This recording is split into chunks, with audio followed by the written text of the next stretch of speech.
How many years have you been married? 41 years. What advice would you give people about choosing a mate? Oh God, choosing a mate. Before you save or after you save? I can give you the answer. Before I was saved, I checked out his credentials.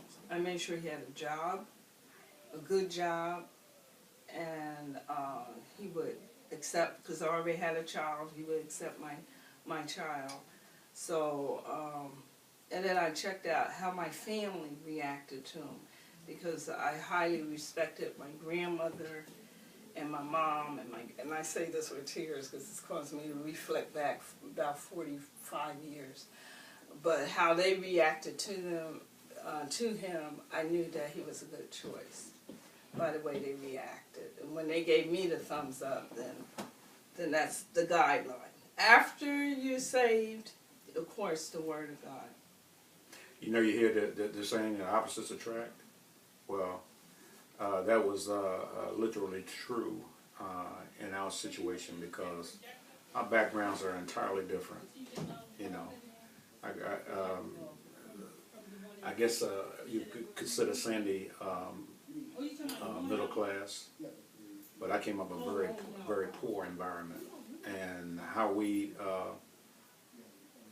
it had to have been God that put us together, because other than that, we had almost nothing in common. And I know that that's usually one of the criteria that you look for when you're looking for a mate, but that wasn't the case with us. What is the secret of your marriage success? Knowing when to talk and when to shut up. And the reason why I laugh is sense of humor. There's times where you have to discern the time. Oh, we can laugh at this point. We can say something and laugh.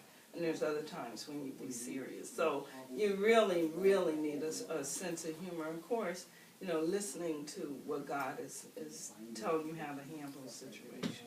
In our case, it takes a tremendous amount of sense of humor. And to add to that is that, you know, whenever we make a decision, we come to agreement.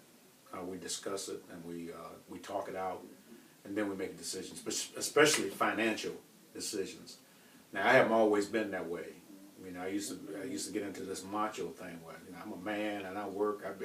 I should be able to do what I feel like doing when I want to do it. And I'll give you an example. I came in the house with a bunch of video equipment one time when we were living out in California. I didn't tell her anything about it. And she comes home from work, and I got VCR and all kinds of stuff set up in the house. And she said, well, where all this stuff come from? I said, well, I'm a man. I ought to be able to buy what I want to buy when I want to buy it. I make my own money. Why do I have to tell you? Well, you know, that was just a stage that I went through.